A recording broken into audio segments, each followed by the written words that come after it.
II, the Germans had an artillery piece.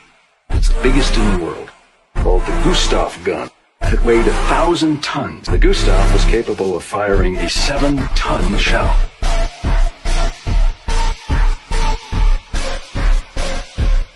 Muzium Perang Pulau Pinang terletak di Bukit Batu Maung dan dibina oleh pihak British pada tahun 1930. Muzium ini merupakan salah satu tumpuan para pelancong di Pulau Pinang. Muzium ini seluas 20 ekar dan memiliki pelbagai senjata dan barangan bersejarah yang berkaitan dengan tentera British dan tentera Jepun semasa Perang Dunia Kedua. Kubu pertahanan ini adalah tempat di mana penyiksaan dan pembunuhan tahanan Jepun dilakukan secara beramai-ramai.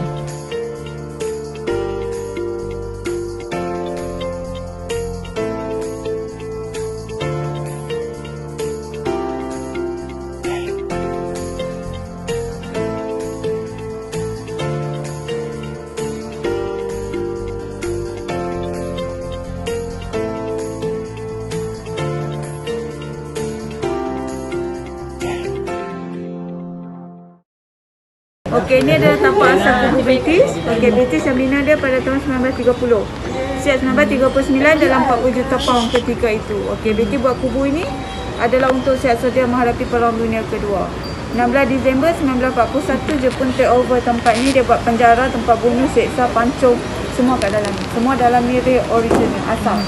Okay, dia ada 2 terowong yang korang boleh masuk, mengangkat panjat apa semua 30 kaki ke dalam tanah. Kali sadar nombor 8 dengan 29. Yang ni korang boleh mengangkat 7 meter, panjat 9 meter. Kalau yang tak nak, skip saja.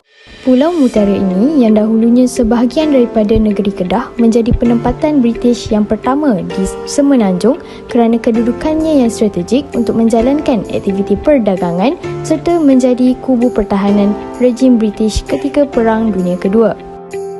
Dibina pada tahun 1930, kubu itu siap sepenuhnya pada 9 tahun kemudian dengan menggunakan tenaga banduan yang dihukum mati dari negara-negara jajahan takluk pihak British. Menurut pengasas Muzium Perang Pulau Pinang Johari Syafiee, pengerahan banduan-banduan akhir digunakan sebagai salah satu taktik tentera British untuk memastikan pembinaan kubu itu kekal sebagai rahsia.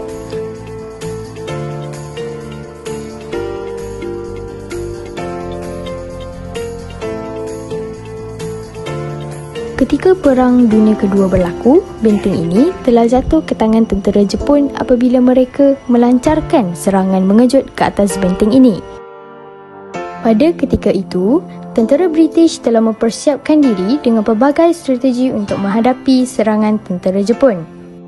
Namun begitu, sangkaan British bahawa Jepun akan menyerang mereka melalui arah laut adalah salah. Sebaliknya, tentera Jepun melancarkan serangan mengejut dari arah darat sekaligus telah menyebabkan kekalahan yang besar bagi tentera British. Terdapat pelbagai jenis bilik yang telah dibuat oleh pihak British pada ketika itu. Antaranya adalah bilik perubatan dan bilik masakan.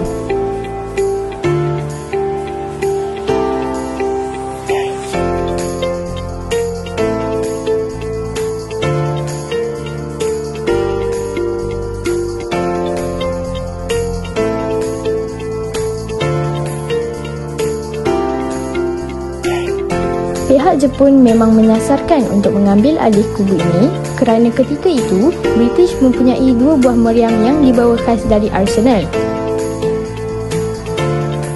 Meriam tersebut berdiameter 15 inci dengan kepanjangan 40 kaki. Senjata itu boleh menembak sejauh 36 kilometer. Lokasi kubu yang terletak di kawasan bukit membolehkan pihak British melihat pemandangan laut seluas 320 darjah. Melalui pemandangan laut tersebut, British dapat mengintip pergerakan keluar masuk kapal dari pulau itu.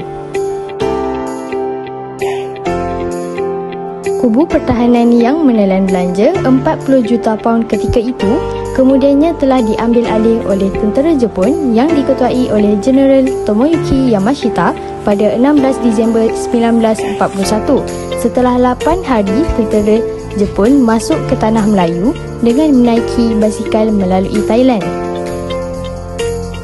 Setelah tentera Jepun tiba di Singorapatani, mereka telah mendapat persetujuan dari Raja Siam untuk melalui mana-mana sempadan di Thailand pada ketika itu. Tentera Jepun seterusnya telah mengambil langkah untuk memasuki Malaya dengan menggunakan basikal. Kemenangan yang dimiliki oleh Jepun telah menyebabkan kubu ini ditawan akhirnya menjadi kubu pertahanan Jepun.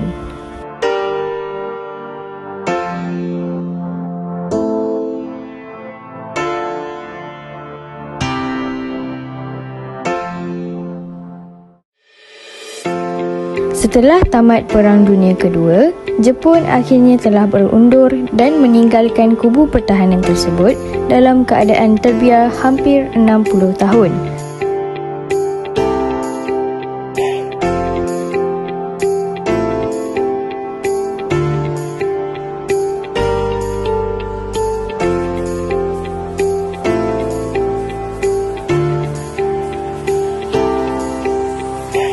Kubu ini akhirnya telah dijumpai dan dibaik pulih oleh Encik Johari Syafiee, iaitu pengasas Muzium Perang itu sendiri.